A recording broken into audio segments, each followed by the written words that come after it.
Bonjour YouTube, allez on continue avec les QAG, avec cette fois la session côté Sénat. La séance s'annonce intéressante. Est-ce qu'on va parler de TVA sociale? Est-ce qu'on va parler de la loi du plomb qui était issue du Sénat? D'ici quelques instants, Gérard Larcher va s'installer au plateau. Bon, je suis dans un état un petit peu émotif. J'ai cru que je venais de perdre ma chaîne YouTube. Donc YouTube, envoyez-moi de la force. Envoyez-moi des commentaires, faites-moi de la pub. Pardon, c'était pour citer Morsaille. Lâchez des likes, lâchez des abonnements pour montrer que cette chaîne ne doit pas disparaître, mais au contraire prospérer, notamment grâce au contenu politique que vous adorez tout particulièrement. Voilà. Alors aujourd'hui, on a 17 questions au Sénat. On va en avoir une de plus que d'habitude. Donc voilà, aujourd'hui, on a du rap de Gérard Larcher, notre mascotte de chaîne. J'ai pas fait de prédiction du coup, moi, avec tout ça. Oh là, et si vous avez une idée de prédiction, n'hésitez pas à la balancer. Je la ferai en vitesse. Voilà, Gérard fait la tronche. Il vient d'apprendre pour la suppression, enfin pour le bug de ma chaîne YouTube. Là, forcément, il fait la tronche. La séance est ouverte. Allez, on y va. Monsieur le Premier ministre, Mesdames et Messieurs les ministres, mes chers collègues, l'ordre du jour appelle les questions d'actualité au gouvernement. Et oui. Notre séance est retransmise en direct sur Public Sénat et sur notre site internet. Et sur la chaîne Twitch de Sacile. Attentif, bien sûr, au respect des uns et des autres, mais aussi au respect du temps de parole. Oh, ce clin d'œil là. J'y veillerai. La parole est à oui, notre il y veillera, mais avec 45 secondes. Le groupe socialiste, écologiste et républicain. Allez, on commence avec une question des socialistes. Ils sont en plein congrès. Merci, Monsieur le Président. Ma question s'adresse à Madame la ministre de l'Agriculture. Ce qui s'est déroulé lundi à l'Assemblée nationale n'est pas digne de notre parlementarisme. Ah, je vous avais dit qu'on parlerait de la loi du plomb. N'ayant pas le courage d'assumer ses choix, le socle commun s'est joyeusement livré dans une parfaite connivence avec le RN, un contournement des procédures législatives. Fuir le débat n'honore personne et certainement pas les parlementaires.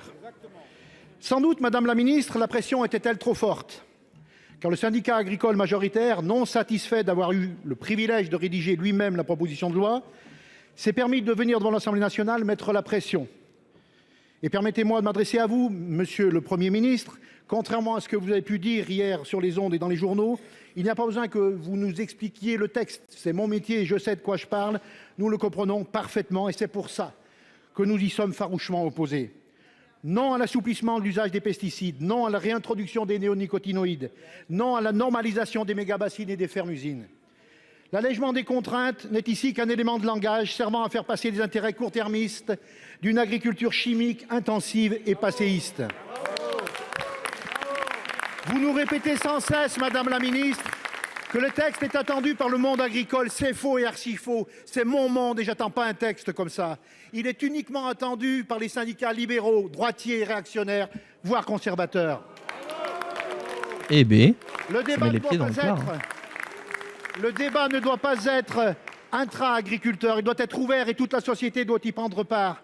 Madame la ministre, cessez de regarder ailleurs quand la communauté scientifique est unanime. Et quand 1000 chercheurs et médecins vous alertent sur les dangers de cette loi, ayons collectivement de l'ambition, cessons d'aligner les normes sanitaires et environnementales à la baisse. Simplifier, oui, il faut simplifier, c'est indispensable. Mais simplification ne doit pas rimer avec régression. Alors je vous demande, Madame la ministre, quand allez-vous entendre le monde paysan dans son ensemble, tous les paysans? Quand allez-vous entendre la société dans son ensemble, tous les citoyens? Et à défaut de débattre devant la représentation nationale, ayez au moins ce courage, Madame la ministre. Entendez les agriculteurs bio, entendez les apiculteurs, entendez les Français qui veulent plus de pesticides. Oh, le Sénat qui s'énerve. Dis donc, le Sénat est vénère. Par contre, il a laissé aucun débordement de temps de parole cette fois, Gérard Larcher. Ministre de l'Agriculture et de la souveraineté alimentaire. Si elle a le droit à 30 secondes, je crierai. Merci, Monsieur le Président, Mesdames et Messieurs les sénateurs, Monsieur le sénateur Jean-Claude Tissot. Vous évoquez évidemment l'adoption de la motion de rejet par une majorité de députés ce lundi. Vous avez un regard de sénateur. J'aimerais que vous regardiez ce qui se passe à l'Assemblée nationale avec le dépôt de près de 3500 amendements. Eh ben, c'est le travail parlementaire. 500 amendements. Faites la même chose. Qui aurait conduit à ce que le texte ne soit pas aller jusqu'au vote. C'est là le scandale démocratique, monsieur le sénateur. Aïe, aïe, aïe. Le débat... Elle m'énerve déjà. Le débat, j'aurais aimé qu'il ait lieu. Nous sommes arrivés en séance avec une pile de documents comme cela. Cela fait des semaines que nous nous préparions au débat et nous l'aurions conduit avec beaucoup de conviction. Donc pas de procès d'intention à l'égard du gouvernement. Je respecte la voix des parlementaires. Ils en ont décidé ainsi. Et je pense que le débat, il a eu lieu pendant 70 heures en commission, monsieur le sénateur. Il aura lieu en commission mixte paritaire et au moment de la lecture des conclusions. Maintenant, sur le texte lui-même et sur le fond, vous avez, monsieur le sénateur, assisté au débat ici. Vous y avez d'ailleurs longuement contribué et je vous en remercie. Et vous avez vu d'où nous sommes partis et où nous sommes arrivés, ici au Sénat. Le texte, nous l'avons travaillé avec le ministère de la Transition écologique et nous sommes tombés d'accord sur à peu près, je dis bien à peu près, tous les articles, à l'exception de l'article 2. En tout état de cause, je défends la position du gouvernement et c'est au nom du gouvernement que je me suis toujours exprimée. Vous opposez les modes de production et vous opposez les pays. Eh Gérard, ça ne sera jamais ma philosophie. Ce ne sera jamais ma philosophie. C'est peut-être la vôtre, elle vous appartient, mais je crois que c'est une impasse. Mais c'est quoi cette gestion du temps à l'emporte-pièce? J'y veillerai, qu'il a dit. La parole est à notre collègue Pierre. Donc, pour le groupe communiste républicain citoyen. Ça y est, je suis énervé. Merci, les Monsieur communistes. le Président. Monsieur le Premier ministre, dans votre dernière intervention télévisée, vous avez souligné, je cite, « Je ne ciblerai pas une catégorie de Français à l'exclusion des autres », en parlant de l'effort demandé aux Français pour trouver vos 40 milliards d'économies. Pourtant, nous constatons sur le terrain que vous ciblez encore une fois les collectivités locales et leurs habitants les moins riches. Lors de la construction budgétaire 2025, par exemple, vous avez diminué la mission politique de la ville. Il y a une semaine, à quelques jours de l'été, nous avons apprécié avec amertume la mise en œuvre de vos choix politiques. Ils s'expriment par exemple dans nos quartiers prioritaires par la réduction de 30% des fonds consacrés aux opérations dites quartiers d'été à destination de notre jeunesse. À croire que le gouvernement n'a rien retenu de ce qui a conduit aux émeutes de 2023. On comprend mieux cependant pourquoi le comité interministériel des villes a été sans cesse reporté jusqu'à une possible date début juin et que la récente conférence financière des territoires ait accueilli fraîchement vos propositions. Il est en effet difficile de justifier une telle décision auprès des élus locaux sans que ces derniers ne se sentent à nouveau abandonnés. Je n'ose également évoquer ici les retours sur les dossiers de subventions liés aux récentes catastrophes naturelles, où nous notons que l'État participe à hauteur de moins de 20% des coûts nécessaires à la reconstruction. Qui va donc payer? De même, que dire de la TVA sociale pour refinancer la sécurité sociale, à l'heure où les Français font déjà des efforts majeurs pour survivre face à un contexte économique des plus moroses? Vous estimez qu'il faut contribuer encore davantage par le biais d'une TVA sociale, l'un des impôts les plus injustes puisque le moins riche y contribue davantage que les autres. Monsieur le Premier ministre, voici ma question. Vous souhaitez une prise de conscience des Français à l'heure où nos collectivités et leurs habitants les moins riches sont les cibles de vos coupes budgétaires. De quelle prise de conscience parlez-vous? Pour vous répondre, la parole est à la ministre chargée des comptes publics. Merci Monsieur le Président. Monsieur le Sénateur, la prise de conscience, c'est d'abord de nous dire que collectivement, aujourd'hui, nous paierons bientôt plus de charges d'intérêt que de politique pour nos enfants et pour l'éducation. La prise de conscience, c'est de dire que notre souveraineté, à la fois géopolitique, notre souveraineté en tant qu'État, est indissociable de notre souveraineté financière. La prise de conscience, c'est que tous les Français sont concernés par nos comptes publics, puisque tous les Français sont liés par nos finances publiques. Nous sommes tous liés parce que nous sommes tous contribuables, et nous sommes tous liés parce que nous sommes tous bénéficiaires. Tous bénéficiaires de notre sécurité sociale pour nous soigner. Tous bénéficiaires de l'éducation nationale pour éduquer nos enfants. Tous bénéficiaires de la protection de nos armées pour la défense. Tous bénéficiaires des investissements pour la transition écologique. Et donc nous avons tous intérêt à ce que nos services publics fonctionnent mieux. Nous avons tous intérêt à ce que chaque euro d'argent public soit utilisé là où il est le plus utile et pas là où on a l'habitude de trouver des euros publics. Nous avons tous intérêt à ce que notre dépense n'augmente pas plus vite que notre croissance. Bref, nous avons tous intérêt à ce que ces comptes publics soient des comptes solides et soient des comptes qui nous permettent d'envisager l'avenir en ayant des marges de manœuvre et pour qu'en tant que nation et en tant que démocratie, vous, parlementaires, vous puissiez faire des choix qui ne soient pas des choix sous la contrainte. Vous avez évoqué le sujet des collectivités locales. Notre objectif avec le Premier ministre, il est simple. Les collectivités vivent sur des mandats de 6 ans quand elles sont des communes. L'État vit sur un horizon d'1 an avec un budget annuel. Nous ne pouvons pas travailler ainsi. Cela est source de frustration, d'incompréhension, de beaucoup d'inefficacité. Et nous devons aux élus locaux de la prévisibilité et les élus locaux doivent et nous devons et ils doivent aussi pouvoir pleinement contribuer à cet effort national. Nous n'opposons pas les Français les uns contre les autres, mais nous voulons retrouver de la confiance avec de la transparence sur là où nous en sommes et là où nous allons, tiens, en un mot, arrêter de faire augmenter notre dette et les charges d'intérêt qui y sont liées. Donc on va tous raquer. Monsieur Barroso, quelques secondes. Ouais. Madame la ministre, pardonnez-moi, mais c'est à vous de prendre conscience de la réalité de ce qui les collectivités. Il faut trouver de nouvelles recettes, certes, mais pas sur le dos de celles et ceux qui savent équilibrer leur budget et se serrent déjà la ceinture. La situation financière de la France, c'est votre bilan, vos choix politiques, votre responsabilité, pas celle des collectivités. Courage aux élus locaux qui sont pris à la gorge de toutes parts. Est à notre collègue Jean-Marie Vanlerenberghe pour le groupe de l'Union centriste. Putain, j'aurais pas réussi à le prononcer. Doyen. Merci, Monsieur le Président.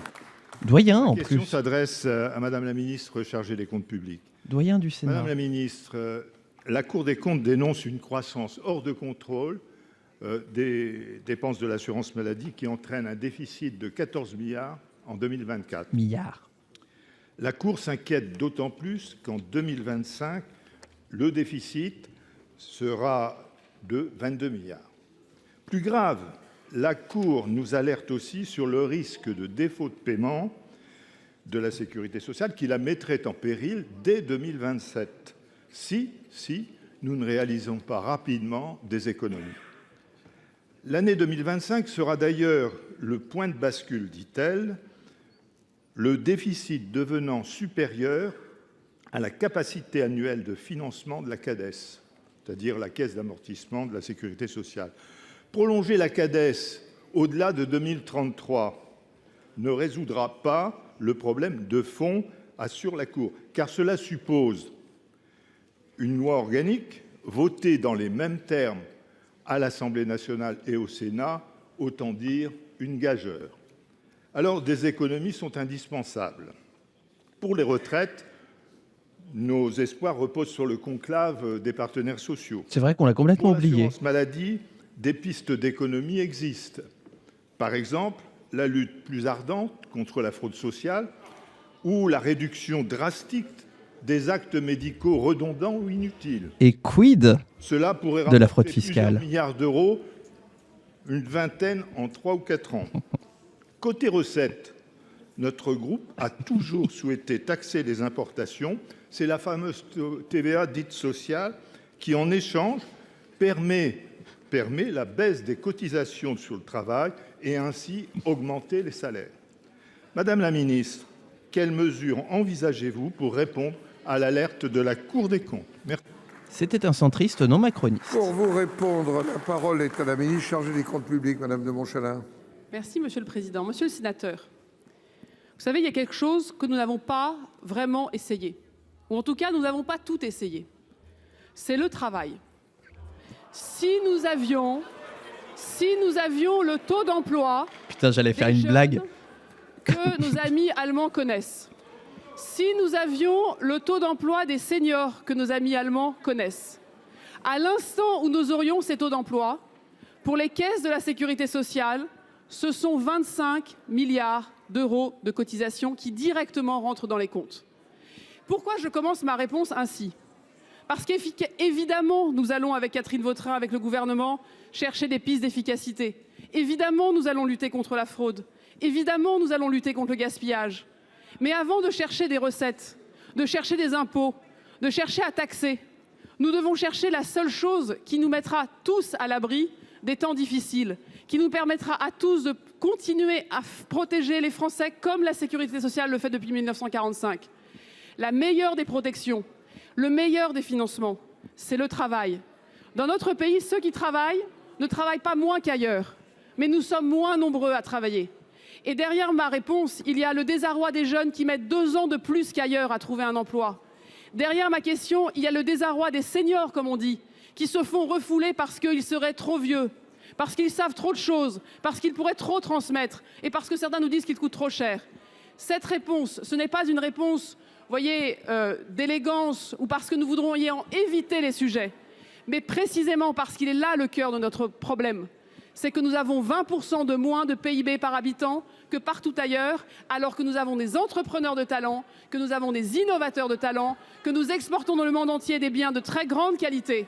Mais si nous n'arrivons pas à mettre tous les Français qui le souhaitent dans un emploi stable et bien payé, eh bien, nous ne parlons que de déficit et jamais de réussite. 2 choses, retour à la retraite à 62 ans et réembauche des jeunes à la place des vieux, on finance la sécurité sociale. Allez, les écologistes maintenant. Ah, vas-y, fais péter la news. Merci, Monsieur le Président. Madame la Ministre, je ne reviendrai pas sur la basse manœuvre politique de lundi à l'Assemblée nationale. Et bim. Jamais vu le summum de la stratégie politicienne pour alimenter la défiance du politique. Je me serais jamais attendu à ce que le Sénat s'énerve autant là-dessus. PPL qui sera discutée en CMP, à l'abri des regards et de la démocratie, loin des enjeux de santé publique, loin des enjeux de biodiversité. Ce qui va en ressortir ne fait guère de doute. Un texte peu différent de celui issu du Sénat. Un texte qui subordonne la protection de la biodiversité, la santé publique aux intérêts économiques de court terme. Cette PPL est un condensé de propositions émanant d'un obscurantisme crasse. Elle détricote méthodiquement des avancées environnementales. Dans ce texte, une agence après d'autres est visée, l'ANSES, une agence indépendante dont l'expertise fait référence. Madame la ministre, les reculs de votre gouvernement sont constants. Ces reculs sont dramatiques et les coûts associés seront colossaux. C'est la santé qui est altérée, en premier lieu celle des agriculteurs, avec de nombreuses maladies professionnelles, Parkinson, Alzheimer, lymphome, cancer de la prostate. Mais ces impacts ne se limitent pas aux agriculteurs. Les cancers pédiatriques explosent et sont devenus la 2e cause de mortalité des enfants. Ces pollutions agricoles, associées à celles d'autres secteurs, conduisent à une pollution diffuse généralisée. Réautoriser l'acétamipride se paiera au prix fort. Comme pour le chlordécone, nous chercherons demain les responsables. Madame la ministre, que répondez-vous aux Français qui nous regardent et assistent atterrés à ce passage en force? Ouais, on vous regarde. Français, 83% qui craignent le retour sur le marché de ce neurotoxique de développement que vous avez dénoncé vous-même il y a quelques mois. Oh, bah alors on retourne sa veste. La parole est à Madame Agnès Pannier-Runacher, ministre de la Transition écologique et de la biodiversité. Merci Monsieur le Président, Mesdames et Messieurs les sénateurs, Monsieur le sénateur Salmon. Je voudrais d'abord dire que, comme l'a précisé ma collègue Annie Genevard, ce texte il a été retravaillé au Sénat et avec le ministère de la Transition écologique. Et vous connaissez mes préventions sur un article de ce texte qui est l'article 2, mais sur tous les autres articles, je peux supporter la proposition parce que j'y ai travaillé, je l'ai amendé à ma manière et je n'ai pas refusé le débat démocratique. Et il me semble que, et tactiquement et démocratiquement, la position qu'a pris votre groupe homologue à l'Assemblée nationale a finalement coûté beaucoup de points de vie à ceux qui auraient voulu faire ou améliorer ces textes, parce que par l'obstruction, vous avez empêché l'examen et vous avez empêché l'amélioration de ce texte. Donc, de sa propre turpitude, on ne peut se prévaloir. Voilà ce que nous apprend, me semble-t-il, le droit. Si maintenant on essaye de dézoomer sur les objectifs de ce texte et la politique que nous portons en matière de phytosanitaire, je vais quand même rappeler plusieurs éléments importants. Le gouvernement, vous le savez, a porté un plan éco-phyto. Il continue à le porter. Ce plan, il vise à baisser de 50% les risques et les usages de l'utilisation des phytosanitaires. C'est une réalité. Ce plan, il a été assorti de plus de 300 millions d'euros de financement pour aller chercher des alternatives. C'est de la les post-vérité, chiffres sont clairs. L'utilisation des biocontrôles a bondi de 30%. De 30% ces dernières années. Le NODU, qui n'est pas l'indicateur que nous utilisons dans le plan éco-phyto, mais qui a été présenté comme étant incontournable, a baissé l'année dernière.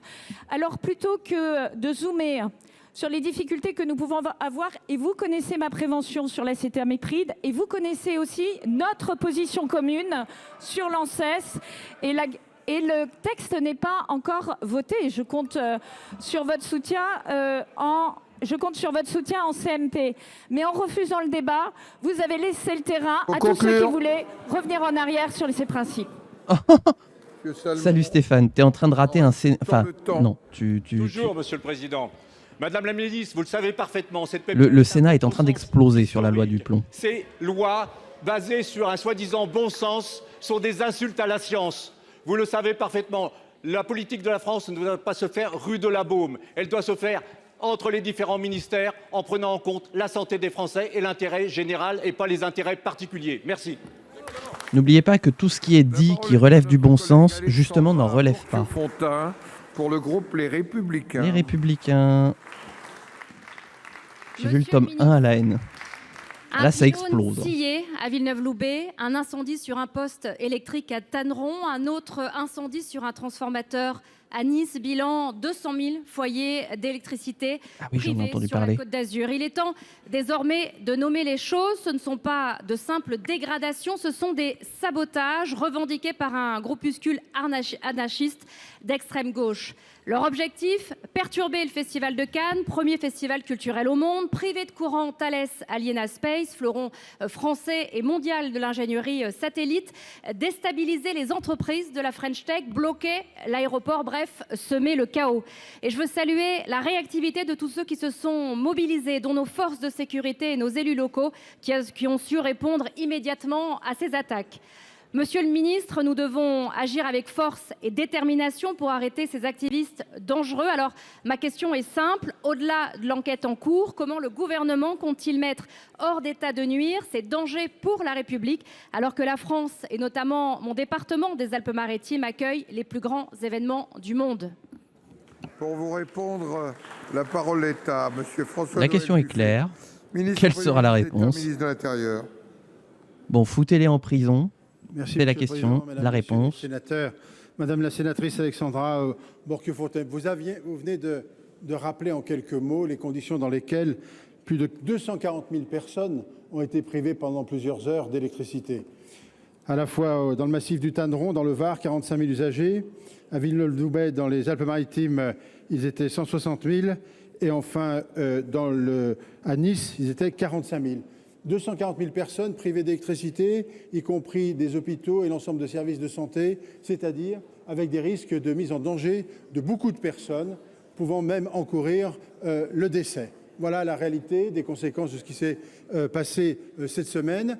Et il est parfaitement identifié que ce sont des mouvements d'ultra-gauche, vous l'avez dit, anarchistes, qui ont agi de façon militante, bien sûr, chacun le comprend bien, mais en prenant le risque véritablement d'occasionner des désordres majeurs. Alors évidemment, les services de police se sont immédiatement mobilisés, les enquêtes sont en cours, ces personnes ne sont pas encore arrêtées, mais bien sûr, nous espérons que cela se passe le plus rapidement possible. Mais d'ores et déjà, Bruno Retailleau, le ministre d'État, a décidé de densifier les patrouilles pour porter une attention particulière à la surveillance des sites de réseaux électriques, pas forcément, bien sûr, dans votre territoire, mais pas seulement, et d'opérer des prises de contact immédiates avec les responsables des acteurs du secteur. C'est ce que j'étais en train de me dire aussi. Attendre les résultats de l'enquête, ouais. Électriques, ce qui naturellement. Laisser la police faire son travail. D'ailleurs, ils ont été reçus mardi dernier, place Beauvau. Ça nous impose pour la suite, au-delà de l'action immédiate des choses, de se préparer à renforcer l'ensemble de ces lieux qui sont absolument stratégiques. Donc ça veut dire un travail de moyen et long terme, et évidemment sur le court terme, une action de renseignement et judiciaire et policière majeure. Vous avez rappelé que se tiendra dans quelques jours un sommet extrêmement important à Nice. Certes, c'est absolument essentiel pour nous, mais c'est essentiel pour l'ensemble de la population qui au quotidien doit être en sécurité. Merci. C'est pas un sommet, c'est un festival. Madame Borchio-Fontimp. Monsieur le ministre, depuis 2020, on recense 150 actions de sabotage par an, autant d'actions violentes qui pourrissent la vie de nos concitoyens, qui mettent en difficulté nos entreprises, qui ternissent l'image de la France, qui coûtent de l'argent à tous les contribuables. Je veux aussi redire ma solidarité avec les personnes les plus vulnérables, premières victimes de ce sabotage, dont des enfants malades, par exemple, qui ont vu leur radiothérapie tout simplement annulée. Ce sont donc les plus fragiles qui ont fait les frais de cette folie anti-tech. Monsieur le ministre, il ne s'agit ni plus ni moins que d'une forme de terrorisme, un terrorisme idéologique, structuré, dirigé contre des infrastructures essentielles et qui met en danger la population. Cette menace, vous avez décidé avec Bruno Retailleau de la traiter pour ce qu'elle est vraiment, c'est-à-dire une menace terroriste, et nous serons à vos côtés, déterminés pour mettre un terme à la violence systémique de ces activistes radicaux qui veulent affaiblir la République. Mais face à ces tentatives d'intimidation, la République ne pliera pas. Je rappelle qu'on a un bingo politique sur la chaîne. Si vous voulez passer un meilleur moment, ça peut être l'occasion de sortir. Il est sur le Discord. Du Rassemblement des démocrates progressistes et indépendants, vous avez la parole. Les sociodémocrates. Merci Monsieur le Président, Monsieur le Premier ministre, Mesdames et Messieurs les ministres, mes chers collègues. Ma question s'adresse à Monsieur le ministre des Outre-mer. Permettez-moi d'attirer votre attention sur la situation alarmante, mais ô combien stratégique, des secteurs agricoles dans les régions ultrapériphériques françaises. Dans ces territoires qui sont nos territoires ultramarins, les filières agricoles sont aujourd'hui confrontées à une série de défis d'une intensité inédite. Je pense à la concurrence internationale de plus en plus rude, à la flambée des prix du fret, des engrais, des aliments pour bétail et de l'énergie. Je pense à une inflation importée plus forte que sur le continent européen, précisément à cause de l'éloignement et des surcoûts logistiques structurels. Je pense à une inflation importée plus forte que sur le continent européen, précisément à cause de l'éloignement, bien sûr, et à l'impact de plus en plus fréquent des événements climatiques extrêmes, inondations, sécheresses, tempêtes tropicales comme le cyclone Chido à Mayotte et le cyclone Garance à La Réunion. Face à cela, le programme d'options spécifique à l'éloignement et à l'insularité, le POSEI, reste l'un des rares instruments européens conçus pour répondre aux réalités propres des régions ultrapériphériques. Il constitue une bouée de sauvetage pour la pérennité des filières agricoles ultramarines. Pourtant, et c'est là tout le paradoxe, le POSEI est aujourd'hui contraint par un plafond budgétaire fixé depuis 2011. 278,4 millions d'euros annuels pour la France, un montant en totale inadéquation avec l'augmentation réelle des besoins et des charges supportées par ces territoires. Cette stagnation contredit l'esprit même des dispositions de l'article 349 du TFUE qui reconnaît les spécificités des régions ultrapériphériques et impose la mise en œuvre des mesures adaptées à leurs contraintes permanentes. Aussi, Monsieur le Ministre, ma question est la suivante. À l'occasion des négociations en cours relatives au futur cadre financier pluriannuel européen, quelles démarches concrètes le gouvernement entend-il engager auprès de l'Union européenne pour obtenir une revalorisation significative et durable du POSEI à la hauteur des enjeux agricoles des territoires d'outre-mer? Je me suis trompé, Foissin ne fait pas partie du groupe social-démocrate, il fait partie du groupe des macronistes. Monsieur Manuel Valls. Monsieur le Président, Mesdames et Messieurs les sénateurs, Monsieur le sénateur, cher Stéphane Foissin, pour les profanes, le POSEI, c'est la PAC adaptée à la réalité de nos outre-mer, avec des règles propres, pensées pour accompagner les productions, les contextes agronomiques, climatiques, sociaux de ces territoires. Les outre-mer, vous le savez parfaitement, ont besoin d'un accompagnement sur mesure qui tienne compte de leur singularité. C'est un enjeu territorial français, mais aussi, vous avez raison, profondément européen. Vous l'avez dit, vous l'avez bien décrit, nos agricultures ultramarines font face à des défis majeurs, l'éloignement, l'étroitesse des marchés, la faiblesse des surfaces agricoles, une souveraineté alimentaire souvent à bâtir. Et à cela s'ajoutent des évolutions des modes de consommation, la nécessité de transformer les pratiques agricoles et bien sûr l'urgence du changement climatique, vous en savez quelque chose à La Réunion. Au niveau européen, la négociation de futurs cadres financiers de l'Union est engagée. Il sera absolument déterminant de préserver les moyens d'une PAC forte et en son sein d'un POSEI renforcé, même si il faudra sans doute le flécher sur un certain nombre de productions. Le gouvernement est pleinement mobilisé sur ce sujet. Et je suis en lien, bien sûr, avec Annie Genevard et Benjamin Haddad qui suivent attentivement ces négociations.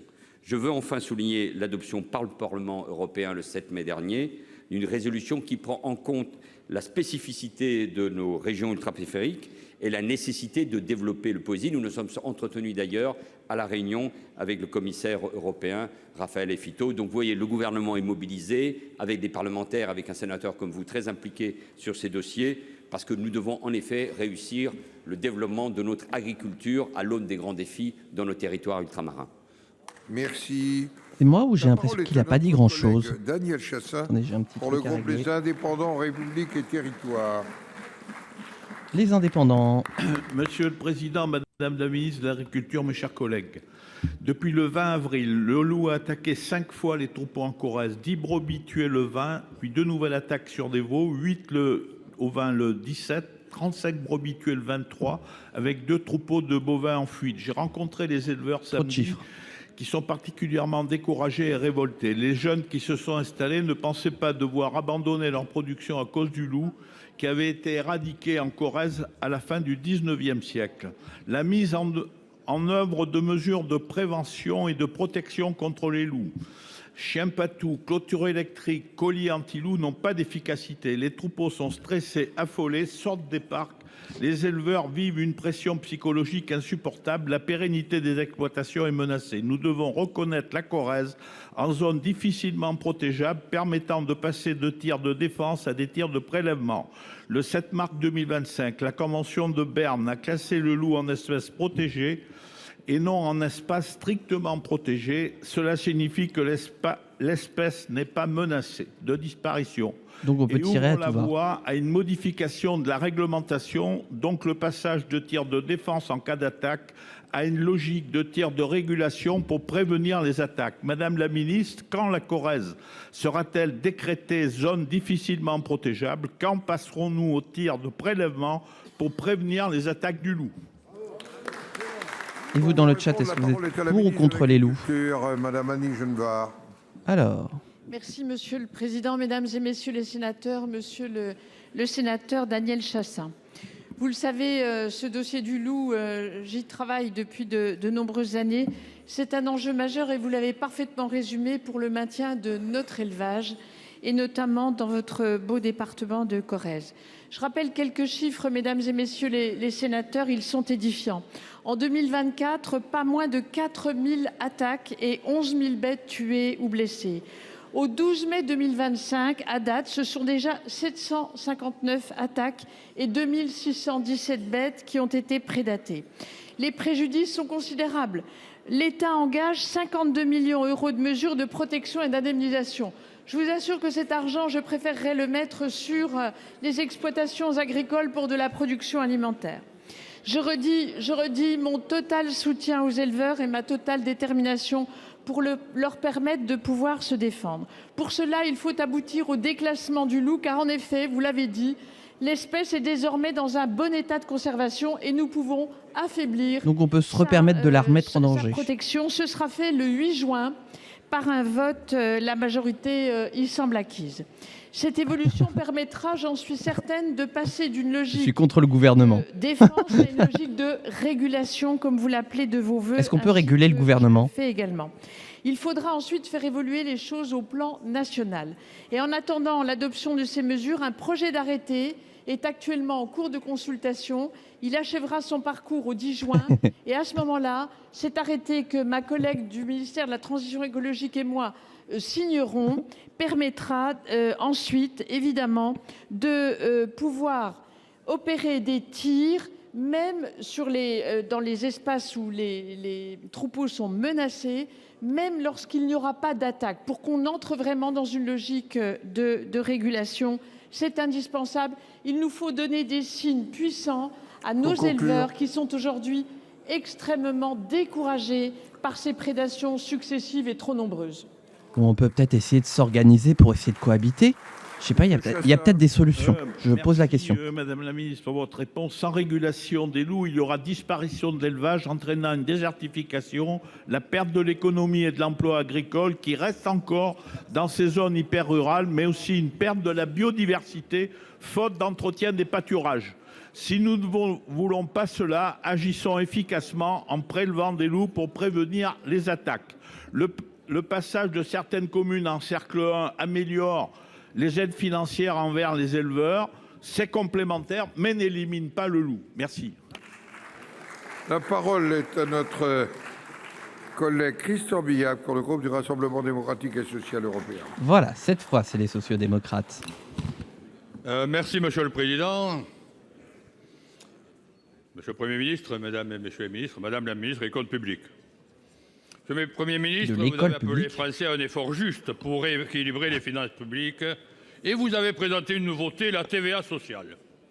Et pourtant, dans la loi de financement de la sécurité sociale pour 2025, 28% de la TVA est affectée à la sécurité sociale, soit 60 milliards. Ah, quand même. S'agit-il d'une TVA sociale? Je me permets d'en douter, cet impôt étant un des plus injustes qui soit. Si je peux me permettre, la TVA sociale, c'est comme un végan carnivore. Ça n'existe pas.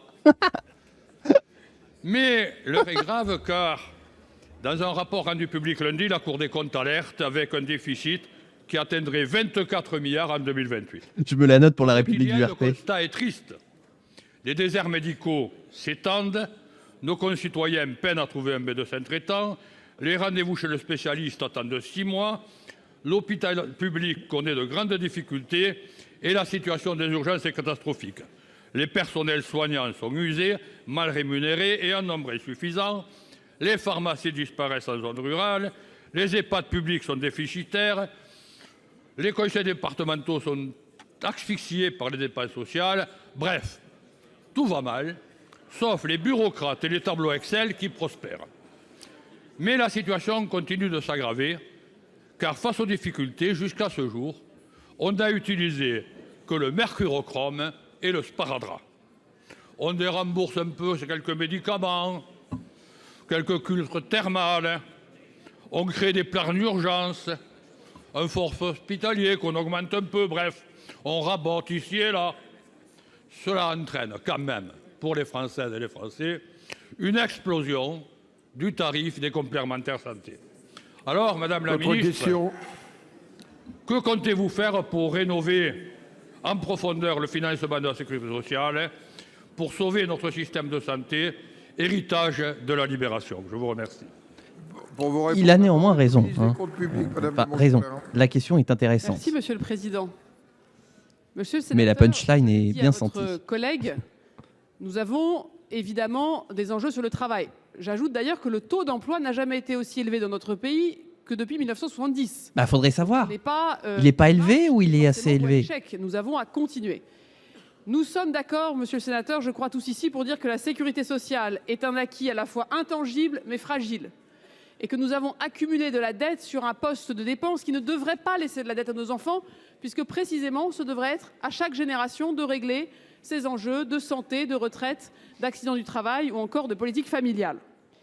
Si nous laissons exploser la dette, il n'y aura plus d'argent pour les prestations sociales et à ce moment-là, il n'y aura plus de sécurité sociale. Alors qu'allons-nous faire avec beaucoup de méthodes? La semaine prochaine, mardi, nous réunissons avec Catherine Vautrin la commission des comptes de la sécurité sociale et nous allons tenir un bilan implacable et complet de la situation de l'année 2024 et des mesures que nous proposent toutes les parties prenantes de redressement. L'objectif que nous voulons, c'est que nous revenions à l'équilibre avant 2029. Entre 2010 et 2029, la sécurité sociale est revenue à l'équilibre. Entre 2020, année du Covid, et 2029, eh bien, la décennie suivante, nous devons de nouveau revenir à l'équilibre. La bonne nouvelle, c'est qu'il y a 5 ans, pas 50 ans, 5 ans, nous étions à l'équilibre. Et donc, nous devrions pouvoir, là aussi, trouver les moyens de le faire. Le 15 juin, le comité d'alerte de l'ONDAM fera état de la manière dont l'année 2025 se déroule. Et ce comité d'alerte a à sa main des dispositions pour que nous puissions tenir nos objectifs. Nous avons mis en réserve 1,1 milliard d'euros dans l'ONDAM et nous verrons si nous pouvons, oui ou non, nous engager à dépenser ce milliard ou pas. Et puis, fin juin, nous réunirons de nouveau tous les parlementaires, tous les acteurs de la sécurité sociale, tous les acteurs des collectivités, et nous ferons le point pour que nous puissions tenir l'objectif qu'a fixé le Premier ministre, 5,4% de déficit. À la fin, nous voulons quoi? Un pays qui protège ses Français, qui n'augmente pas sa dette et qui tient ses comptes parce qu'il en va de notre souveraineté. La gestion du temps de parole, hein, Gérard, elle est catastrophique. Notre collègue Jean-Marc Boyer pour le groupe Les Républicains. Les Républicains. Mais je suis d'accord, hein, c'est encore les mêmes qui vont trinquer pour la sécu. Monsieur le ministre de l'Aménagement du Territoire, Monsieur le Premier ministre, la proposition de loi Trace a été votée au Sénat en mars 2025 avec 260 voix pour et 16 contre. Pouvez-vous, Monsieur le ministre, Monsieur le Premier ministre, nous rassurer qu'une discussion prochaine aura lieu à l'Assemblée nationale en procédure accélérée, comme vous y étiez engagé, et cela avec une adoption avant la fin de la session? Ah bah, question qui va directement à l'essentiel. Pour vous répondre, la parole est à la ministre déléguée en charge de la ruralité, Madame Françoise. On va demander aux parlementaires juste une question. Monsieur Tu poses une question et c'est tout. Monsieur le sénateur, cher Jean-Marc Boyer, je pourrais conjuguer, je conjugue, je sais, vous savez, nous savons l'importance du sujet que vous évoquez pour nos collectivités, pour le Sénat, sujet notamment porté par vos collègues Jean-Baptiste Blanc et Guislain Cambier. Je salue d'ailleurs le travail effectué par le Sénat lors de l'examen de la PPL Trace et tout particulièrement celui des rapporteurs. François Rebsamen a alors eu l'occasion d'affirmer la volonté du gouvernement de remettre les élus locaux au cœur du dispositif et de mieux les associer à la trajectoire de lutte contre l'artificialisation des sols. Parallèlement, vous le savez, une proposition de loi a été déposée à l'Assemblée nationale et une mission des inspections sur le financement du ZAN doit rendre prochainement ses conclusions. Il convient de travailler à un rapprochement des points de vue entre les deux chambres sur ce sujet déterminant. Je terminerai, vu votre enthousiasme, le ministre Patrick Mignola a récemment rappelé l'embolie du calendrier législatif, nous le savons tous, avec un certain nombre de textes.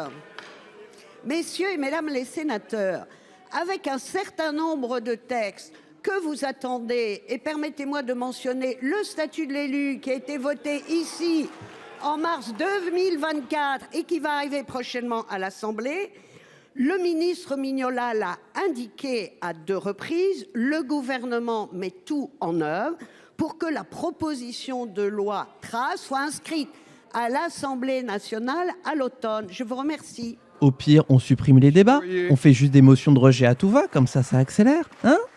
Pourquoi on ne le fait pas? Je vous remercie, Madame la Ministre. Avant toute chose, je voudrais remercier le ministre Rebsamen pour sa collaboration active et positive lors des débats et du vote de cette PPL. Malheureusement, avec les auteurs Jean-Baptiste Blanc et Guislain Cambier et les co-rapporteurs Amel Gacquel, Daniel Guéret et moi-même, nous sommes dans l'attente d'une discussion du texte à l'Assemblée nationale. Nous avons travaillé avec ma collègue Amel Gacquel à 3 reprises, avec votre cabinet, M. Bayrou, et nous avions abouti à un texte équilibré, voté à une très large majorité au Sénat. Mais depuis 3 mois, rien, pas un mot du gouvernement, pas même un soupçon d'intérêt manifeste de votre part. Face à un ZAN inapplicable sur le terrain, les élus locaux sont excédés. Pénurie de foncier, blocage des projets de logement, gel des initiatives industrielles. Et cela avec une administration d'État pléthorique qui impose ses directives à la hussarde aux élus, alors que l'acronyme ZAN est devenu un repoussoir. Depuis 4 ans, le Sénat a beaucoup travaillé, amendé, auditionné, et sans revenir sur l'objectif du zéro artificialisation nette en 2050. Ainsi, la proposition de loi Trace redonne de la souplesse, fait confiance au bon sens des élus. Nous passons d'une impossibilité à mettre en œuvre des objectifs imposés d'en haut par l'État à la mise en place concertée d'une sobriété soutenable par les collectivités. La défiance gronde. Monsieur le ministre, Monsieur le Premier ministre, il y a urgence à inscrire la proposition de loi Trace à l'ordre du jour de l'Assemblée nationale en procédure accélérée avant l'été que vous étiez engagé. Monsieur le ministre, Monsieur le Premier ministre, il arrive à un moment où le silence devient une faute et l'inaction une faute politique. Merci. La parole pas de réponse. est à notre collègue Bernard Jomier pour le groupe socialiste, écologiste et républicain. Merci, Monsieur le Président, Monsieur le Premier ministre, Mesdames et Messieurs les ministres. Votre gouvernement a fait adopter par le Parlement un budget de la sécurité sociale en déficit de 22 milliards d'euros. C'est un déficit historique hors période de crise. Et vous aviez alors refusé la proposition que nous avions faite de retour à l'équilibre en 4 ans qui reposait sur des mesures sur les recettes, sur les dépenses et sur l'efficience. Vous aviez balayé cela, aucune discussion possible en CMP. Comme d'habitude. Alors, expliquez-nous, s'il vous plaît, comment face à ce que Monsieur le Premier ministre qualifie d'Himalaya, nous allons éviter à notre sécurité sociale de sombrer dans le ravin. Pour vous répondre, la parole Ça sort est à des la ministre punchlines déléguée aujourd'hui. en charge de l'autonomie et du handicap, Madame Parmentier-Lecoq. Ah bon? Merci, Monsieur le Président. Monsieur le sénateur Jomier, vous pointez les éléments tirés du rapport de la Cour des comptes qui a été présenté récemment et qui, effectivement, reprend la situation difficile et très tendue de la sécurité sociale, de notre sécurité sociale, qui est particulièrement suivie, qui fait l'attention d'un suivi permanent du gouvernement, comme l'a rappelé tout à l'heure ma collègue Amélie de Montchalin. Cette situation, elle s'explique aussi, vous avez dit que là, on est dans une situation en dehors de crise, on n'est pas en dehors de crise. Successivement, notre sécurité sociale vit aussi les impacts des crises, la crise sanitaire, puis la crise inflationniste, puis la crise géopolitique, tous ces éléments qui pèsent évidemment sur notre économie.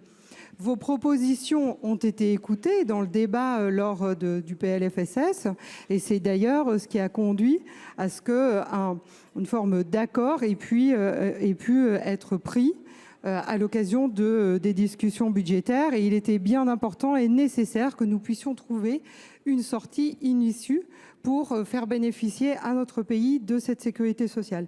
Nous allons continuer à suivre de près la situation actuelle, mais nous le savons, nous devrons encore prendre de nouvelles mesures sérieuses, parfois difficiles, des mesures d'efficience, mais aussi des mesures d'allègement, des mesures d'économie, des mesures de baisse des dépenses qui nous nécessiteront, là encore, des discussions, du courage et que nous aurons encore à avoir ensemble dès le mois de juin, mais aussi dès 2026. Et parce que nous sommes aussi face au mur démographique et nous savons que nous allons devoir, avec le vieillissement de la population, accompagner encore de nouveaux besoins. Nous aurons aussi à nous pencher sur le financement de notre sécurité sociale. C'est tout l'enjeu des discussions demandées par le Premier ministre pour revoir le financement de l'ensemble de notre système de sécurité sociale. Conclure, voilà. Voilà. Jomier. J'aurais un truc à dire et je le dirai en conclusion. Je veux dire que je suis assez dubitatif. J'ai lu et relu avec beaucoup d'attention les propos du Premier ministre. Je trouve qu'il y a beaucoup de confusion et beaucoup de temps donné à la résolution d'une question qui est pourtant urgente. Le macronisme, c'était la promesse de revaloriser le travail. En fait, vous avez enrichi le capital. Et aujourd'hui, vous venez nous dire, avec votre projet de TVA sociale, que vous allez en gros attendre les salariés à la sortie du bureau ou de l'usine pour les taxer quand ils feront leurs courses. Vous portez une mesure qui est une mesure d'injustice sociale. Nous vivons dans un pays qui, depuis 8 ans, est devenu un pays où le travail est surtaxé et où les héritiers et les rentiers sont sous-taxés. Vous avez transformé la France en un pays qui, effectivement, est injuste socialement et pénalise le travail. Et aujourd'hui, alors que depuis 8 ans, vous êtes aux responsabilités et que ce sont les parlementaires du socle commun qui ont adopté ce dernier budget de la sécurité sociale, oui, eh bien, vous venez nous dire qu'il faut faire preuve de responsabilité quand votre gestion de la sécurité sociale a été responsable. Alors c'est très simple, peut-être vous ne sauverez pas la sécurité sociale du ravin, mais que ce soit très clair, c'est votre gouvernement qui sera en question. La France, pays de rentiers. La parole est à notre collègue Corinne Imbert pour le groupe Les Républicains. Oui, je suis entièrement d'accord avec toi, Stéphane. Pas d'impôt, pas d'impôt, boum. Et ils te diront qu'ils n'ont pas rajouté d'impôt. Les ministres, et ils te le diront. Non, on n'a pas rajouté d'impôt. La Cour des comptes vient de publier, nous l'avons largement évoqué cet après-midi, son rapport sur l'application des lois de financement de la sécurité sociale. Sans surprise, la Cour tire la sonnette d'alarme sur l'accumulation de la dette sociale. Sans surprise pour nous, Madame la Ministre, j'espère que ce n'est pas une surprise pour vous. La branche maladie porte elle seule 90% de ce déficit à hauteur de 13,8 milliards. Déficit qui continuera d'augmenter et qui devrait atteindre près de 13 milliards d'euros en 2028. Ni perspective de stabilisation, encore moins de retour à l'équilibre. La question de l'efficience se pose encore plus aujourd'hui, mais cela, nous l'avons aussi déjà dit. Sans parler des dérives continues de l'objectif national des dépenses d'assurance maladie, que nous avons souvent jugé insincère par le passé, la Cour appelle à retrouver urgemment un pilotage efficace. Est-ce que l'Ondam est encore pilotable? C'est une question que j'ai déjà posée. Alors, Madame la Ministre, quelle analyse faites-vous de ce rapport? Envisagez-vous des réformes structurelles afin d'éviter les risques qui planent gravement sur nos comptes sociaux? Oui, j'ai entendu le travail pour le côté recettes, mais que pensez-vous faire côté dépenses? Réduire les dépenses, il me semble que ça va de soi. La parole est à la ministre par rapport à leur position. Monsieur le Premier ministre. Hein? Quoi? Non, il n'a pas le droit de répondre. Hein. Merci, Monsieur le Président. Madame la sénatrice. Non, il n'a pas le droit de répondre. Collective à toutes les questions parce que j'entends s'accumuler des constats, des accusations. Mais qu'est-ce qu'il fait? Contre-vérité. Alors on va essayer de dire les choses comme elles sont. Contre-vérité, ça commence. La situation des finances publiques du pays, celle de l'action publique comme celle de la solidarité, est catastrophique. Nous sommes devant un mur, devant une falaise que nous n'avons pas le droit d'ignorer et devant des problèmes que nous n'avons pas le droit d'éluder. J'ai dit qu'avant le 14 juillet, le gouvernement proposerait un plan général de retour à l'équilibre des finances publiques. Ce plan, aucune des mesures qui le composeront n'est arrêtée. Peut-être me suis-je mal exprimé hier et d'autres ministres du gouvernement. Comme d'habitude. On nous a demandé si la TVA sociale était écartée. Ma réponse est, à l'heure actuelle, rien n'est écarté. Il va nous la mettre. Il va falloir que nous reprenions totalement la question du financement de notre modèle social. Il se trouve que les partenaires sociaux réunis actuellement, pour certains d'entre eux, dans ce qu'on a appelé le conclave, c'est un mot qui, cette année, a été fort à la mode. Très drôle. Donc, les partenaires sociaux sont réunis.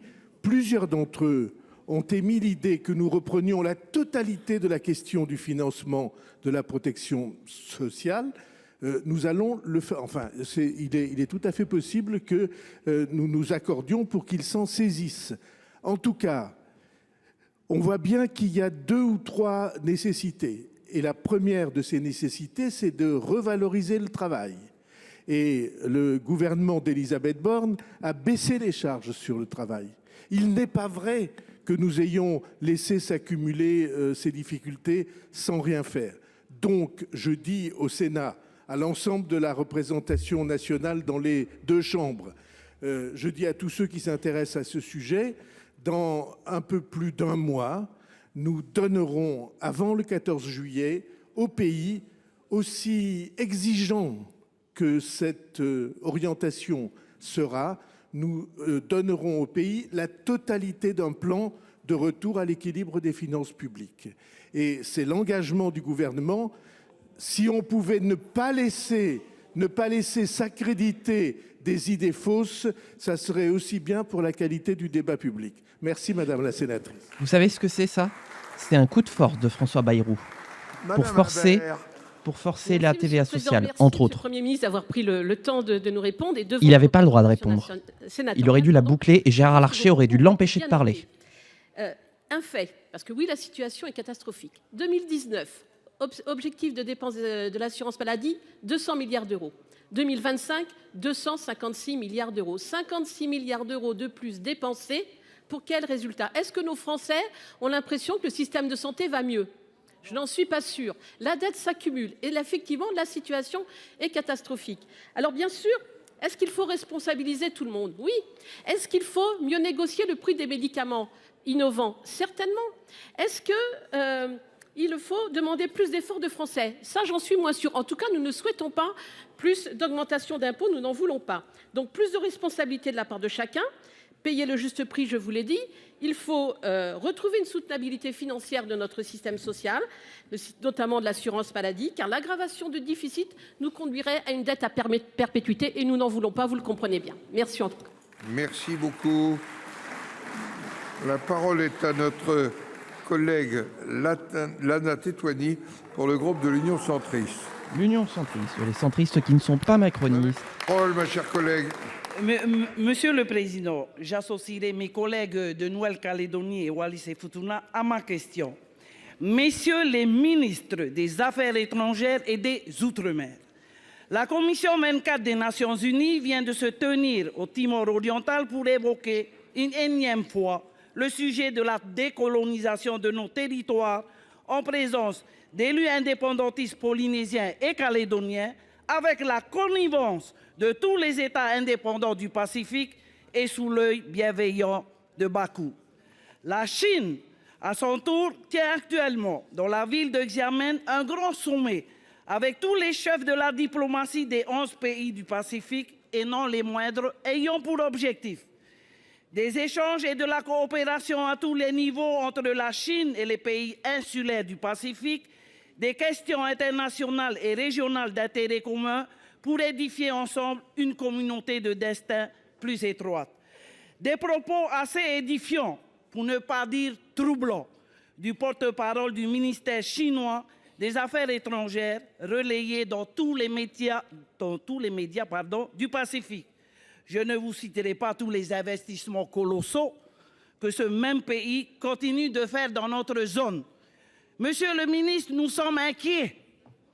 Et face à toute cette agitation et ces agissements de plus en plus grandissants, ma question est toute simple. Que fait notre France? Que fait la France face aux ingérences étrangères et le besoin de décolonisation? Ministre de l'Europe et des Affaires étrangères, Jean-Noël Barrot. Vas-y, Jean-Noël. Monsieur le Président, Mesdames et Messieurs les sénateurs, Madame la sénatrice Lana Tetuanui, je vous assure que le gouvernement, sous l'autorité du Premier ministre, est pleinement mobilisé sur cette question dont nous échangeons régulièrement avec le ministre d'État, ministre des Outre-mer. Effectivement, la commission C24 des Nations Unies s'est réunie, vous l'avez dit, il y a quelques jours et la France a développé avec cette commission une relation de travail approfondie sur la Nouvelle-Calédonie dans le respect de l'accord de Nouméa qui prévoit une telle coopération. Mais nous ne reconnaissons pas la compétence du C24 sur la Polynésie française, réinscrite comme territoire non autonome en 2013. Et par ailleurs, à cette occasion, une proposition non consensuelle parmi les participants a été faite d'y accueillir le séminaire du C24 en 2027. Cette proposition faite sans aucune concertation préalable ne recueille pas le soutien du gouvernement. Vous avez évoqué l'influence de puissances régionales dans les îles du Pacifique et particulièrement les îles françaises. Quelle est la manière d'y répondre? Eh bien, c'est de projeter dans la région notre puissance. Ça a été le cas pendant les 5 premiers mois de l'année avec le déploiement dans l'océan Pacifique du groupement aéronaval, le porte-avions Charles de Gaulle, accompagné d'un sous-marin nucléaire d'attaque, de bâtiments de lutte anti-sous-marine et de défense aérienne, d'un bâtiment ravitailleur et d'un groupement aérien embarqué qui, pendant 5 mois, a réalisé des exercices avec des armées partenaires, en Indonésie d'abord, avec 9 autres pays, avec l'armée de l'air australienne, un peu plus tard avec le Japon, exercice qui a impliqué 3 porte-avions et 100 aéronefs. Et puis enfin, un exercice commun avec la marine indienne d'une ampleur inédite. Et puis, il y a le déplacement actuel du président de la République dans la région. Il était au Vietnam ces 2 derniers jours. Il est en ce moment même en Indonésie. Et il ira à la fin de la semaine à Singapour pour exprimer la position de la France et sa vision de la relation de la France et de l'Europe avec l'Indo-Pacifique, puisque la France est une nation indo-pacifique qui est fondée sur les objectifs de sécurité, la préservation du multilatéralisme, le renforcement de nos relations économiques et la coopération avec les îles du Pacifique sur le climat. Ces îles, et en particulier le Forum des îles du Pacifique, qui seront conviés à la 3e conférence des Nations Unies sur l'océan qui se tiendra la semaine prochaine à Nice. Mais c'est quoi cette gestion du temps de parole, Gérard Larcher? Monsieur le ministre, la Chine est à notre porte. À quelques jours du grand sommet des océans, il est impératif que la France et l'Europe puissent s'affirmer, aussi bien par sa diplomatie ou par des actes concrets dans l'océan Pacifique, en toute urgence, avant qu'il ne soit trop tard. À moins que, et ne me forcez pas à le dire aujourd'hui, la France n'envisagerait-elle pas de saboter elle-même son porte-avions du Pacifique immatriculé Nouvelle-Calédonie, Polynésie française, Wallis et Futuna? Je vous remercie. Quoi? Merci. C'est quoi cette histoire? La parole est à notre collègue Béatrice Gosselin pour le groupe Les Républicains. Les Républicains maintenant. Merci, Monsieur le Président. Ma question s'adresse à Madame la ministre Agnès Pannier-Runacher. À quelques jours de l'ouverture de la 3e conférence des Nations Unies sur l'océan, appelée UNOC 3, à Nice au mois de juin, la filière pêche française est en alerte. Nos professionnels sont confrontés à une succession de chocs. Le Brexit, exposition des charges, normes européennes, restrictions environnementales, difficultés à moderniser et à décarboner la flottille. Pour la mer de la Manche et de la mer du Nord, l'accord conclu le 19 mai entre l'Union européenne et le Royaume-Uni prolonge, il est vrai, jusqu'en 2038 l'accès de notre flotte aux eaux britanniques. C'est une avancée, certes, mais il ne faut pas crier victoire. L'accord offre de la visibilité, pas encore de stabilité. D'ailleurs, sur la côte ouest de la Manche, l'incertitude demeure. Jersey n'a toujours pas validé cet accord. Et les aires marines protégées, décidées unilatéralement par le Royaume-Uni, restreignent l'accès de nos pêcheurs. Depuis décembre, certaines zones sont déjà empêchées et interdites aux filières. Les licences post-Brexit doivent être garanties dans la durée et rester gratuites, contrairement aux volontés de Jersey. Quant aux contreparties commerciales, il faut encore les concrétiser. Dans le cadre de l'UNOC 3, il sera urgent de montrer que protéger la mer, c'est protéger contre la pêche illégale, mais c'est aussi défendre ceux qui en vivent en pratiquant une pêche raisonnée et responsable. Alors, Madame la Ministre, comment le gouvernement entend-il garantir une reconduction pérenne des licences françaises et des quotas en eau britannique et empêcher que les aires marines ne deviennent un prétexte à l'exclusion de nos pêcheurs? Je vous remercie. Merci. Bon, qu'est-ce qu'on fait pour les pêcheurs? La parole est à Madame Pannier-Runacher, ministre de la Transition. Vous avez parlé de la pêche, des océans. Et de maintenant... la mer et de la pêche. Merci, Monsieur le Président, Mesdames et Messieurs les sénateurs, Madame la sénatrice Gosselin. Vous l'avez dit, la France et l'Europe ont obtenu une très grande victoire diplomatique la semaine dernière pour nos pêcheurs, puisqu'ils ont obtenu gain de cause sur l'accord post-Brexit. Mon objectif était de donner de la visibilité, de la stabilité à nos pêcheurs et de leur éviter de devoir renégocier chaque année leur accès aux eaux britanniques. C'est chose faite, j'y avais mis toute mon énergie depuis plusieurs mois dans ces négociations intenses avec le Royaume-Uni. La position de la France était constante, pas d'accord global avec le Royaume-Uni sans accord sur la pêche. Nos pêcheurs français, vous l'avez dit, sont désormais protégés jusqu'en 2038 par cet accord qui prévoit l'accès total des navires européens qui disposent d'une licence, donc sans remise en cause des licences, aux eaux britanniques dans les conditions antérieures. Cependant, vous avez raison. Le travail n'est pas fini. D'abord, je vais m'assurer que les textes publiés gravent bien dans le marbre cet accord. Ensuite, je resterai très vigilante à la mise en œuvre concrète de cet accord. Car lorsqu'il s'agit de mesures techniques, de choix de planification spatiale, y compris d'aires marines protégées ou encore de taille des filets ou de type d'engin autorisé, on peut aussi mettre des freins prétendument techniques, mais qui empêchent nos pêcheurs français d'exercer leur activité. Par ailleurs, Madame la sénatrice, je sais que dans la Manche, votre territoire, la question de la coopération avec les îles anglo-normandes est également essentielle. Et je vous confirme que je poursuis le dialogue régional avec les autorités de Jersey. J'ai rencontré le gouvernement de Jersey la semaine dernière avec le président de la région Normandie et en lien avec le président de la région Bretagne. Et je peux vous dire que nous avançons pour préserver les intérêts de notre flotte dans leurs eaux. Vous pouvez compter sur moi. Madame Gosselin. Merci Madame la Ministre, merci pour les pêcheurs de notre côte de la Manche. Je voulais vous dire aussi que depuis lundi, une autre actualité inquiète fortement nos régions côtières. À l'écoute de l'annonce de Monsieur le Ministre, le littoral paie le littoral. Alors, qu'en est-il de notre solidarité nationale? Cette belle valeur française sera-t-elle mise à mal? Merci beaucoup.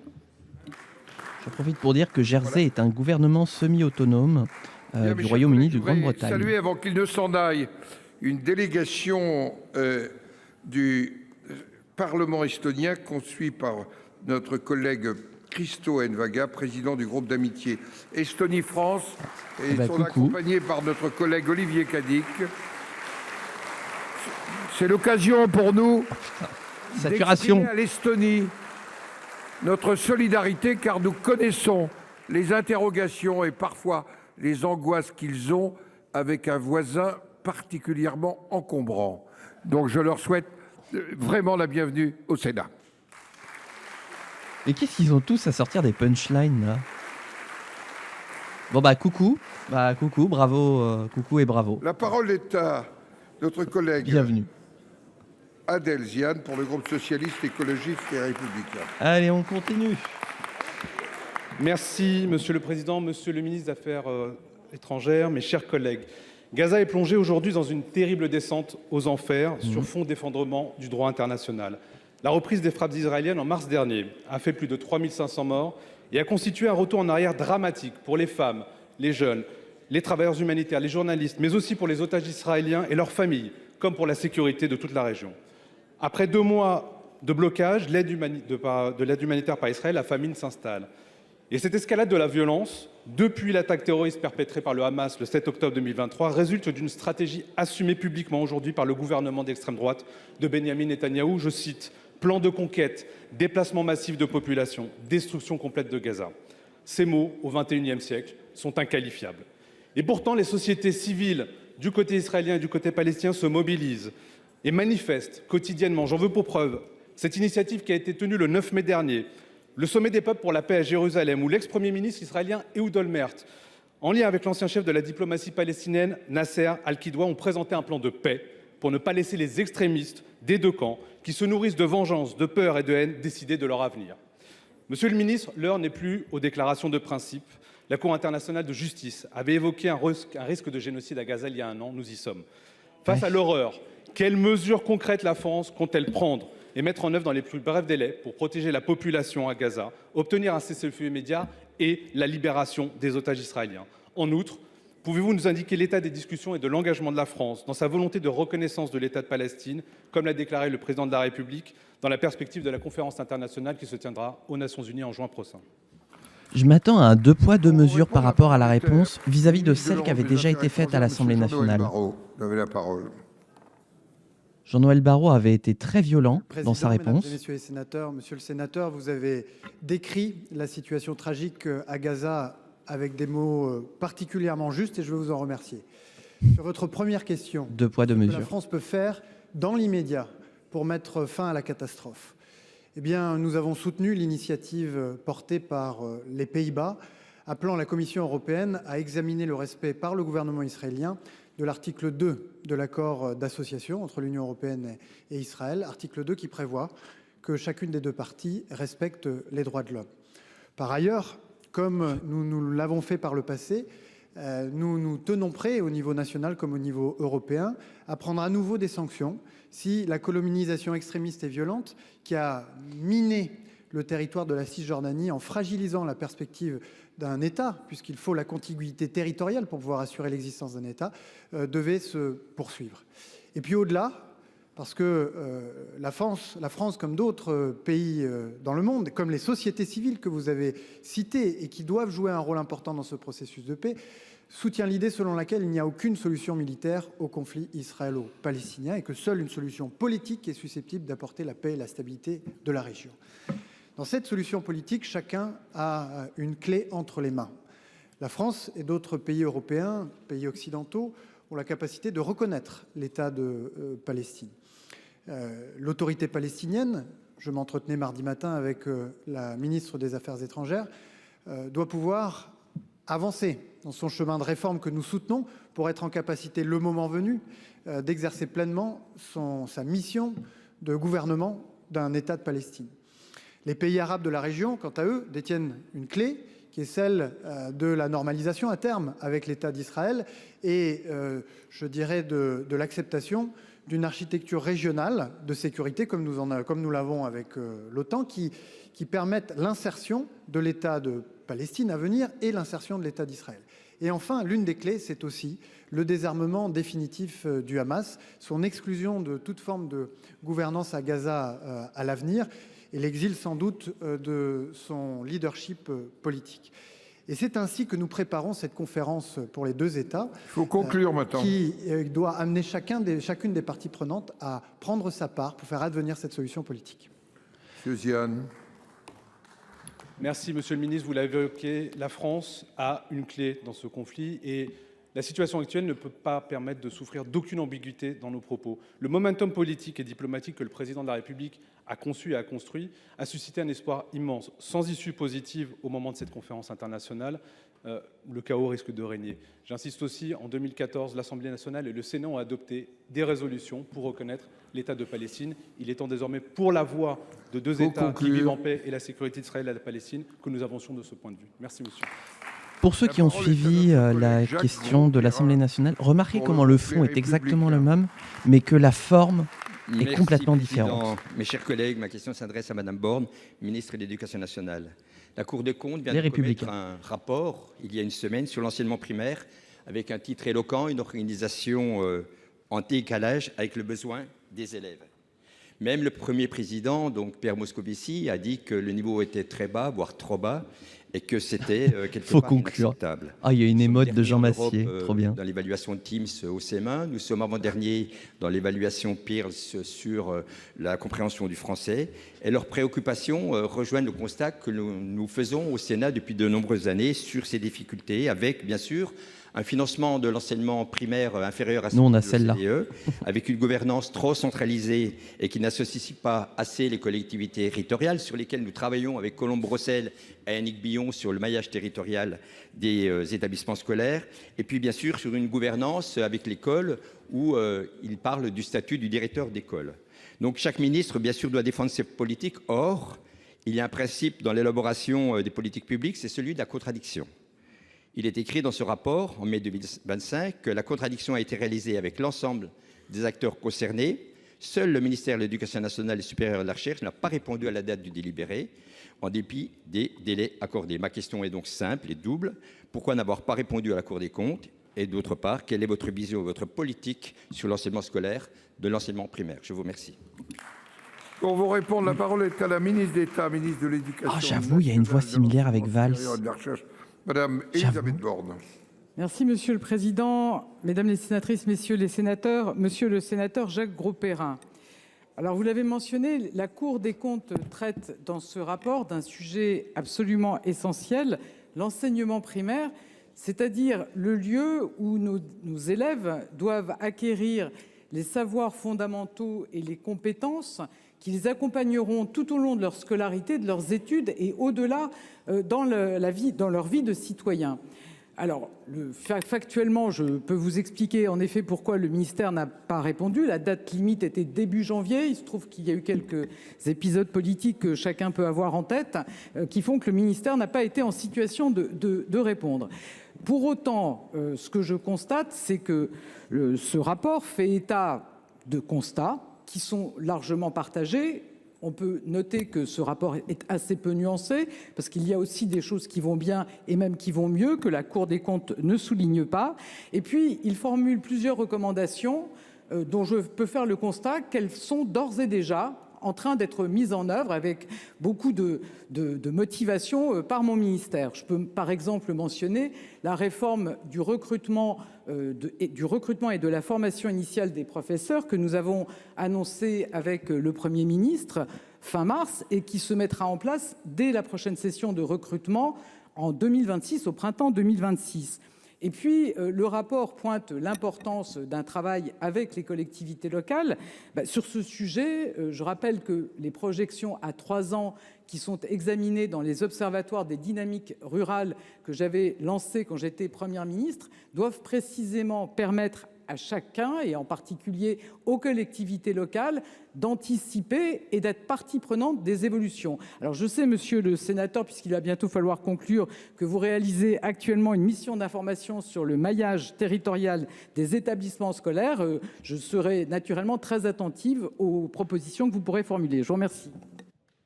Élisabeth Borne qui s'auto-censure. C'est du jamais vu. Oui, Madame la Ministre, j'entends bien vos explications et vous avez raison de le dire. C'est vrai que depuis 2022, il y a eu 6 ministres. Un ministre qui a succédé à Jean-Michel Blanquer, qui était sur une laïcité bienveillante en quelque sorte. Un autre ministre ensuite qui était beaucoup sur la communication et 3 autres ministres dont on ne se souvient pas véritablement ce qu'ils ont fait. Par contre, vous avez été Première ministre. Laïcité bienveillante. Vous êtes ministre d'État. Vous êtes ministre d'un grand gouvernement et la fonction de ministre d'État est une distinction qui vous honore, mais qui vous engage également et qui vous engage à réformer, à restructurer.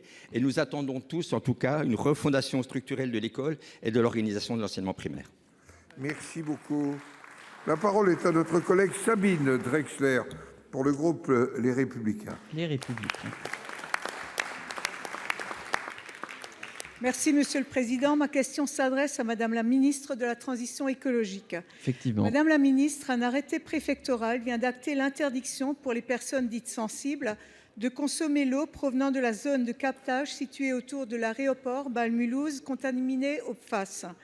Et à 30 km de là, vous avez Stocamine, une ancienne mine de potasse située sous la plus grande nappe phréatique d'Europe, dans laquelle sont entreposées depuis 25 ans 42 000 tonnes de déchets hautement toxiques. Concernant ce site, nous savons aujourd'hui que l'État a fait confiance à des études erronées pour justifier son confinement. En effet, en 2023, juste après l'enquête publique qui se basait sur ces études et qui actait la décision de confiner le site et de fermer les 2 derniers puits qui y accèdent, on apprenait sur le stream des à la QAG surprise au générale Sénat. que leur cuvelage, ces gaines de fonte qui empêchent l'eau de la nappe d'y pénétrer, étaient extrêmement corrodées et sur le point de rompre.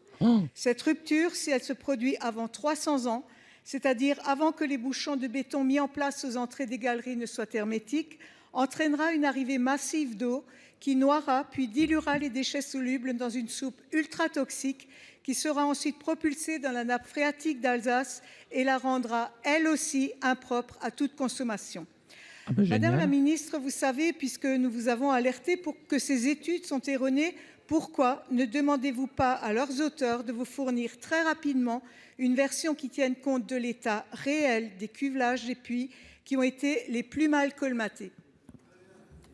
Pour vous répondre, la parole est à la ministre de la Transition écologique, de la biodiversité, Madame Pannier-Runacher. On a un problème Merci, Monsieur le Président, Mesdames et Messieurs les sénateurs, Madame la sénatrice Drexler. Je vous remercie pour cette question sur un dossier dont je sais combien il tient à cœur aux élus de votre territoire et à vous-même, et que je suis avec attention. Je ne reviendrai pas ici sur tout l'historique de ce dossier, mais je m'inscris dans la continuité du travail engagé par mes prédécesseurs. Je regarde Elisabeth Borne, je pense à Christophe Béchu, qui ont été guidés par un seul objectif, Petit ange parti trop celui tôt. de s'assurer de la préservation à long terme de la nappe d'Alsace, et cela en procédant à un confinement sûr des déchets stockés dans l'ancienne mine. Ces décisions ont été confortées par une impressionnante série de 134 études et expertises qui sont toutes concordantes sur les phénomènes en jeu. Le Parlement a souhaité, dans le cadre de la loi de finances pour 2025, attribuer un financement spécifique pour la réalisation d'une expertise complémentaire portant sur les phénomènes d'ennoyage futur de la mine. Il va de soi que cette volonté parlementaire sera respectée. Je le redis également à monsieur le rapporteur général, cher Jean-François. Le travail est d'ailleurs déjà en cours, vous le savez. Des échanges ont eu lieu avec mes équipes au ministère où vous avez été reçue, Madame la sénatrice, et ce afin de cadrer cette expertise et de pouvoir intégrer tous les questionnements techniques que vous pourriez avoir. Et je tiens à le redire ici, cette expertise sera confiée à des experts indépendants qui n'ont pas eu l'occasion de travailler sur ce sujet, même s'ils se font rares, et dont des experts étrangers. Sur ce sujet, je suis comme toujours guidée par la science. Le débat technique est essentiel. Notre objectif reste et restera la protection à long terme de la nappe d'Alsace et la sécurité des travailleurs qui interviennent sur ce site. Vous pouvez compter sur mon engagement et sur ma vigilance. Je vous remercie. Madame Drexler. Madame la ministre, aucune des 134 études qui ont été réalisées ne tiennent compte de l'état réel et actuel des cuvelages. Alors, sans cette étude complémentaire, il faut savoir que les élus locaux, les associations, la collectivité européenne d'Alsace n'auront de cesse de réclamer que leur soit restituée la terre saine qui était à leur avant qu'on y entrepose les déchets les plus dangereux du pays.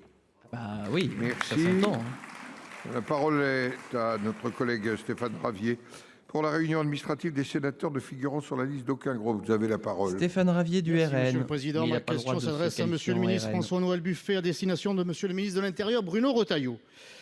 La semaine dernière, on apprenait qu'il existait des islamistes en France. Une découverte pour beaucoup, mais pas pour moi. Car depuis des années, j'alerte sur les agissements des frères musulmans dans notre pays dans l'indifférence médiatique et politique.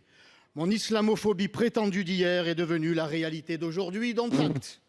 En 2019, je tenais une conférence de presse devant le Parc Chano à Marseille où était organisée la rencontre des musulmans du Sud par l'UOIF, la branche des frères musulmans en France. Dès 2019, je demandais que cette réunion de radicaux soit interdite, une demande classée verticale poubelle par le préfet. À cette époque déjà, je mettais en lumière les liens entre cet événement et l'UOIF devenu par une opération de dissimulation Musulmans de France. Sous ce nouveau nom, il déclarait que l'imam islamiste c'est le était RN. un homme de paix et de dialogue. Mais ils ne sont pas assez pour se revendiquer RN. De France. C'est Iqwisen qui nie le génocide arménien, qui qualifie Ben Laden de grand défenseur de l'islam, ou que les attentats de Mera étaient en réalité des pseudo-attentats dirigés contre les musulmans. Sans hasard, le président de cette instance n'est autre que Mohsen Ngazou, directeur du collège-lycée Ibn Khaldoun dans le 15e arrondissement de Marseille, établissement ciblé par le fameux rapport. Et cela n'a pas empêché le maire de Marseille, Benoît Payan, flanqué de sa 3e adjointe Samia Ghali, de lui rendre visite. Pourtant, déjà à l'époque, ce lycée avait reçu des fonds saoudiens, un pays qui n'est pas réputé pour respecter les principes de la République française. De plus, son directeur faisait la promotion du voile islamique comme un signe de liberté et non de soumission. Voilà qui dirige Ibn Khaldoun. Vous ne pouvez plus l'ignorer, monsieur le ministre. Je ne vous demande pas de dissoudre les frères musulmans. Nous savons, vous et moi, qu'ils agissent via des associations écrans ou satellites. C'est à elles qu'il faut s'attaquer. Vous avez raison et je vous en offre 2 sur un plateau. D'une part, le collège et lycée Ibn Khaldoun, d'autre part, l'association Musulmans de France. Voilà 2 étendards, 2 structures des frères musulmans. C'est simple, c'est clair, c'est précis. Monsieur le ministre, allez-vous entamer des procédures pour fermer ce collège-lycée et dissoudre Musulmans de France? Allez-vous passer des paroles aux actes? On parle bien du même rapport qui a été truqué et qui dit que les phénomènes sont en baisse. On parle bien de ce rapport-là. Vous avez la parole, monsieur le ministre. Si jamais. Merci, monsieur le président, mesdames, messieurs les sénateurs, monsieur le sénateur Ravier. Je voudrais peut-être vous dire ici que le verbe haut ne suffit pas et que depuis de nombreuses années, nous avions petit à petit décelé les actions des islamistes les plus radicaux. Encore convenait-il de pouvoir vérifier et contrôler quelle en était exactement l'organisation et quels étaient les moyens mis en œuvre. C'est à la faveur du rapport qui avait été demandé d'ailleurs par le président de la République et qui vient d'être rendu que nous avons pu, quand je dis nous, c'est collectivement notre pays, documenter exactement la situation. C'est absolument fondamental. Le fait d'avoir pu rapporter les éléments suffisants qui permettent d'établir qu'effectivement il existe sur notre territoire une organisation qui tente à bas bruit de détruire notre République était absolument nécessaire. Pourquoi? Parce que ça va nous permettre aujourd'hui, et ça a déjà commencé d'ailleurs, de pouvoir mettre en place soit des mesures législatives que nous proposerons à très court terme, soit d'ores et déjà de mener les actions nécessaires d'enquête et d'instruction qui nous permettront de confirmer ce que peut-être vous nous dites ou ce que d'autres nous disent. Et c'est notamment le travail qui est fait en ce moment par nos services. Faut-il rappeler qu'il est aussi nécessaire que chacun d'entre nous, au sens large du terme, je parle de notre population, élus, fonctionnaires, et chacun d'entre nous ait bien conscience de la situation et ait connaissance de la manière dont les choses se font. Puisque comme elles se font à bas bruit, il est évident que le silence est porteur et que le fait de le révéler et de le dire, mais surtout, une fois de plus, de le documenter, parce que j'applique un principe selon lequel un argument, une pièce, qui a été la règle de tout mon métier professionnel. Et je crois que véritablement, c'est le seul moyen d'arriver sérieusement à lutter de façon très ferme et intraitable à l'égard de ceux qui veulent détruire la République. Merci. Merci, monsieur le ministre. Merci, monsieur le Premier ministre, mesdames et messieurs les ministres. Nous en avons terminé avec les questions au gouvernement. Je vais suspendre la séance. Elle sera reprise à 16h35 pour un débat sur le thème « Terres rares et matériaux critiques ». Quel potentiel dans les territoires français et quelle stratégie pour renforcer notre approvisionnement? Qui a l'air intéressant ce débat. La séance est suspendue. Mais ce n'est pas ce qui nous intéresse puisque la session des questions au gouvernement est terminée. Je vais avoir un certain nombre de choses à dire pour le post live, hein. Mais du coup on va se garder ça entre nous. Twitch, je vais arrêter là la VOD pour l'envoyer sur YouTube. Si YouTube me fait pas un nouveau faux espoir, enfin pas un faux espoir, mais petit problème. YouTube, n'hésite pas, bien sûr, à liker, à commenter, à t'abonner sur cette vidéo, à en parler autour de toi. Toutes les actions que tu réalises sur ces vidéos vont permettre à ces formats de gagner en popularité. Donc, n'hésite pas à témoigner un petit peu des émotions que tu ressens à la lecture, enfin à l'écoute et au regard que tu portes sur ces questions d'actualité au gouvernement. Voilà, j'ai un certain nombre d'émotions, mais on va en débriefer ensemble. Et sinon, YouTube, d'ici là, on se retrouve bientôt pour de prochaines aventures. Porte-toi bien, amuse-toi bien et à bientôt. Des bisous.